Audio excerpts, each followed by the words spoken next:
Now there came a glimmer of a red light before them.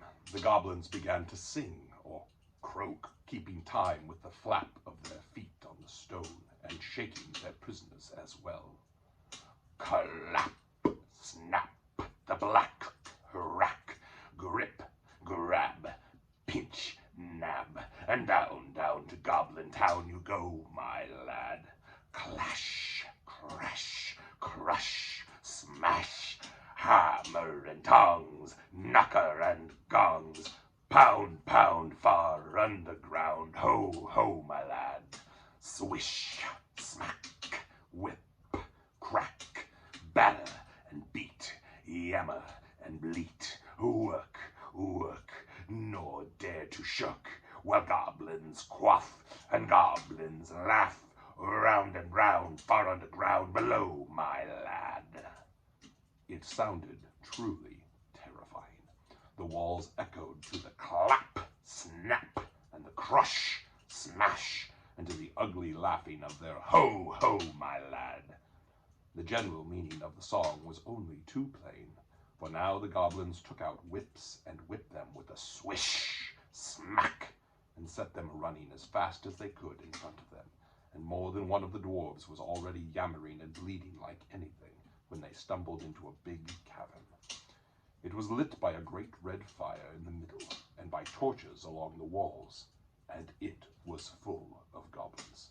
They all laughed and stamped and clapped their hands when the dwarves with the little Bilbo at the back and nearest to the whips came running in, while the goblin drivers whooped and cracked their whips behind. The ponies were already there, huddled in a corner, and there were all the baggages and packages lying broken open and being rummaged by goblins, and smelt by goblins, and fingered by goblins, and quarreled over by goblins. I am afraid that was the last they ever saw of those excellent little ponies, including a jolly, sturdy little white fellow that Elrond had lent to Gandalf, since his horse was not suitable for the mountain paths. For goblins eat horses, and ponies, and donkeys, and other much more dreadful things, and they are always hungry. Just now, however, the prisoners were thinking only of themselves. The goblins chained their hands behind their backs and linked them all together in a line, and dragged them to the far end of the cavern with little Bilbo tugging at the end of the row. There in the shadows on a large flat stone sat a tremendous goblin with a huge head, and armed goblins were standing round him, carrying the axes and bent swords that they use. Now, goblins are cruel, wicked, and bad-hearted. They make no beautiful things, but they make many clever ones. They can tunnel and mine as well as any but the most skilled dwarves, when they take the trouble, though they are usually untidy and dirty. Hammers, axes, swords, daggers, pickaxes, tongs, and also instruments of torture they make very well, or get other people to make to their design. Prisoners and slaves that have to work till they die for want of air and light. It is not unlikely that they invented some of the machines that have since troubled the world, especially the ingenious devices for killing large numbers of people at once. For wheels and engines and explosions always delighted them, and also not working with their own hands more than they could help. But in those days and those wild parts they had not advanced, as it is called, so far. They did not hate dwarves especially, no more than they hated everybody and everything, and particularly the orderly and the prosperous. In some parts, wicked dwarves had even made alliances with them, but they had a special grudge against Thorin's people because of the war which you have heard mentioned, but which does not come into this tale. And anyway, goblins don't care who they catch, as long as they are done smart and secret, and the prisoners are not able to defend themselves. "Who are these miserable persons?" said the great goblin. "Dwarves and this," said one of the drivers, pulling at Bilbo's chain so that he fell forward on his knees. "We found them sheltering in our front porch." "What do you mean by it?" said the great goblin, turning to Thorin. "Up to no good, I warrant. Spying on the private business of my people, I guess. thieves, I shouldn't be surprised to learn. Murderers and friends of elves, not likely. Come, what have you got to say? Thorin the dwarf at your service, he replied. It was merely a polite nothing. Of the things you suspect and imagine, we had no idea at all. We sheltered from a storm in what seemed a convenient cave and unused. Nothing was further from our thoughts than inconveniencing goblins in any way whatever. That was true enough. Said the great goblin. So you say. Might I ask what you were doing up in the mountains at all, and where you were coming from, and where you were going to? In fact, I should like to know all about you. Not that it would do you much good, Thorin Oakenshield. I know too much about your folk already. But let's have the truth, or I will prepare something particularly uncomfortable for you.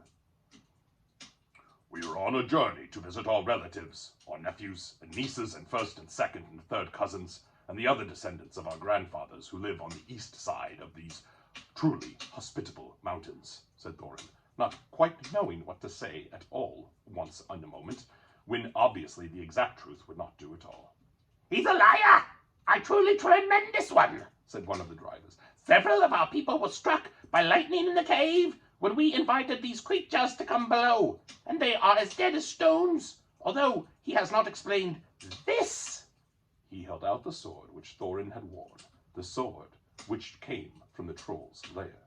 The great goblin gave a truly awful howl of rage when he looked at it, and all his soldiers gnashed their teeth, clashed their shields, and stamped. They knew the sword at once. It had killed hundreds of goblins in its time, when the fair elves of Gondolin hunted them in the hills or did battle before their walls. They had called it Orcrist, goblin cleaver, but the goblins called it simply biter. They hated it, and hated worse anyone that carried it. Murderers and elf friends, the great goblin shouted. Slash them, beat them, bite them, gnash them, take them away to dark holes full of snakes, and never let them see the light again. He was in such a rage that he jumped off his seat and himself rushed at Thorin with his mouth open.